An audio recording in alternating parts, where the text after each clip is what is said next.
नमस्कार मित्रांनो, आज आपण मिरचीपासून ठेचा कसा तयार करायचा ते शिकणार आहोत। चला तर मग सुरू करूया।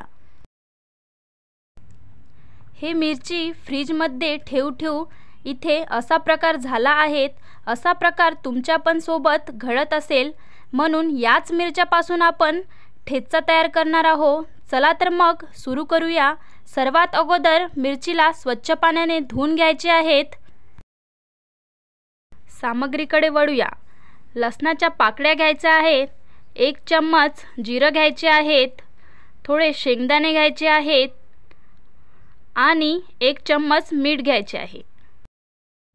इथे एक तवा ठेवून काही सामग्री आपण भाजून घेऊया। तव्यावर जिरं टाकून जिरे भाजून घ्यायचे आहे आणि त्यानंतर लसण घालून लसण सुद्धा भाजून घ्यायचा आहे आणि शेंगदाणे सुद्धा भाजून घ्यायचे आहे। शेंगदाणे भाजून झाले की त्यानंतर 1 ते 2 चम्मच तेल टाकून आपल्याला मिरची भाजून घ्यायची आहे। मिरची या पद्धतीने आपल्याला भाजून घ्यायची आहे।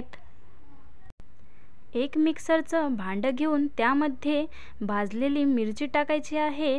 त्यानंतर जिरे टाकायचे आहेत आणि लसण टाकायचं आहे, शेंगदाणे टाकायचे आहेत, मीठ टाकायचे आहेत आणि थोडी कोथिंबीर टाकायची आहे आणि थोडं पाणी टाकायचं आहे। हे आपण आता मिक्सरमधून काढून घेऊया। इथे अशा पद्धतीने आपल्याला मिक्सरमधून काढून घ्यायचे आहे।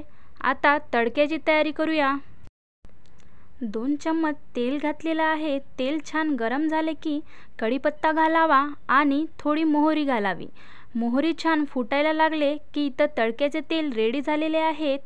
आता ठेच्यावर तडक्याचे तेल टाकून देऊया आणि इथे आपला ठेचा रेडी झालेला आहे। हा ठेचा भाकरीसोबत भन्नाट लागतात। तुम्ही एकदा तरी ट्राय करा आणि चॅनलला नक्की सबस्क्राइब करा। भेटूया पुढच्या व्हिडिओमध्ये। Thank you.